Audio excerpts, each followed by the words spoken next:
Now we're on to injury 3 of my injury story. So this one, again, is another knee injury, would you believe it?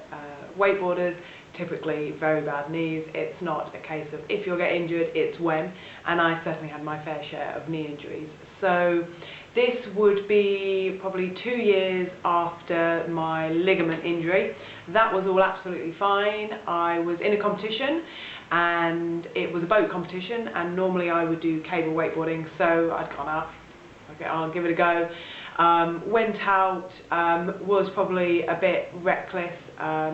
I was on the rail and I basically kind of grazed my knee on the plastic that it was made of, quite bad and quite deep, and I was in the water after I'd kind of fallen off, and the kind of paramedic on the jet ski kind of came around and had a look and kind of said, well, it's up to you, you know, I'm obviously in the middle of a competition, if you want to carry on you can, if not, you know, you'll probably need a couple of stitches, a stitch or two in it, but it's up to you. It wasn't kind of bleeding and it wasn't horrendous, it was just kind of like a really deep burn.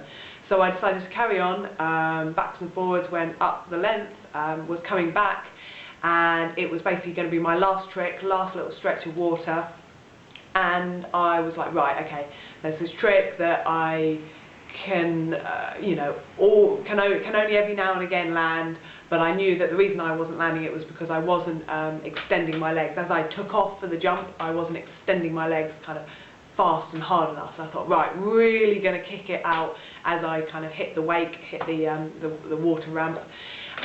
So I did, psyched up, kind of pushed up, and basically as I extended and pushed my legs up and against the water, I just felt this horrendous kind of agony in my knee. I can't really describe it, but by then I was already kind of upside down, came down all over the place. I don't know what I looked like in the water, and was just kind of making, again, a lot of noise because the water was pulling the board and kind of obviously pulling on my knee. I had my boardies were kind of covering it up, so I didn't look at it, and I knew I didn't want to look at it because that would have just sent me over the edge. They kind of got my board supported and kind of pulled me into the dock, still with the board on.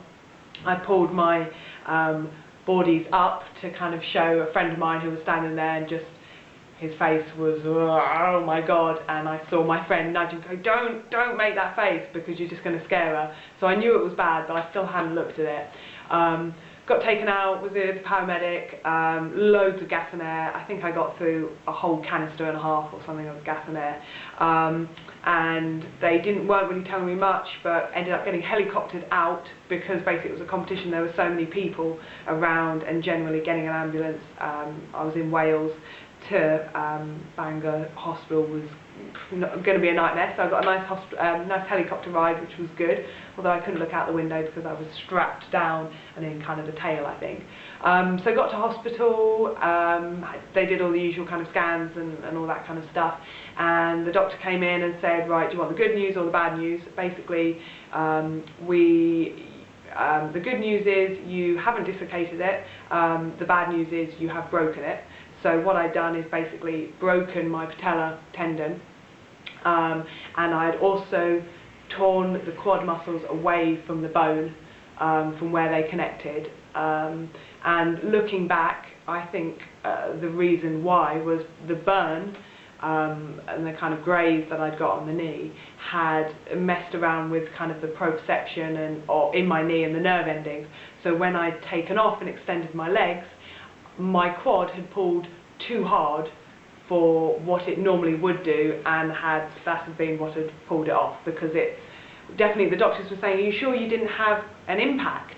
And I said, well, it wasn't a hard impact, it wasn't major, it was kind of more of a burn, of a rubbing, and you know, maybe I could have fractured it a little bit there or kind of weakened it, but it was definitely on taking off. There was no impact when the major pain was, which kind of led me to believe I'd pulled the quad, it had been what had broken my kneecap.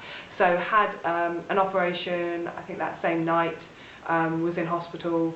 Didn't actually tell my mum that I was in hospital until after I'd got out, because I knew it would just worry her, and being in Wales and her living in Kent, she wouldn't have been able to get up to see me. So I came out, I was put in a full leg plaster, so that made any kind of movement very hard, and because I'd torn my quad, I couldn't kind of move my leg forward in any kind of way. So for example, if I wanted to get into a car or kind of go to take a kind of step forward even though I was on crutches, I'd have to physically lift my leg and put it where I wanted it to go. I could pull it backwards, hamstrings were still fine, but because the quad was kind of had to be reattached, it was a case of moving it forward. So that was tough, and the full leg plaster did make things tricky because there was no bend whatsoever, so it was very wobbly on the crutches. And the week after I came out of hospital was my graduation, so I still went to graduation on my crutches. There was a bit of a backlog, I caused a bit of a traffic jam because I was too slow walking up to the stage. Everyone had to kind of wait behind me as I hobbled along on the crutches, but still went along. Even though I couldn't drink for the grad ball, had a couple of coffees which I found out go very well with the painkillers I was on. So I did feel pretty good despite not drinking when everyone else was very wasted. And then basically kind of it was a case of getting back home. I couldn't work because I couldn't drive, I couldn't walk, of just rehabbing, taking some time out. And I was very lucky that because it was still technically within my university kind of scholarship, even though I just finished uni, my insurance was still valid. So I was able to see a kind of private knee specialist for a month or so until that ran out. And so one of the best things and things I'm really grateful for is the fact that he took me out of my cast within about 2 weeks and put me into a knee brace. So the knee brace meant that I could have a bath without worrying about it, but it also meant that ever so slightly he would give me 5 degrees more flexion. And I tell you, the first 5 degrees were the scariest thing ever. It felt like I was bending it a whole load, but it was the tiniest little bit.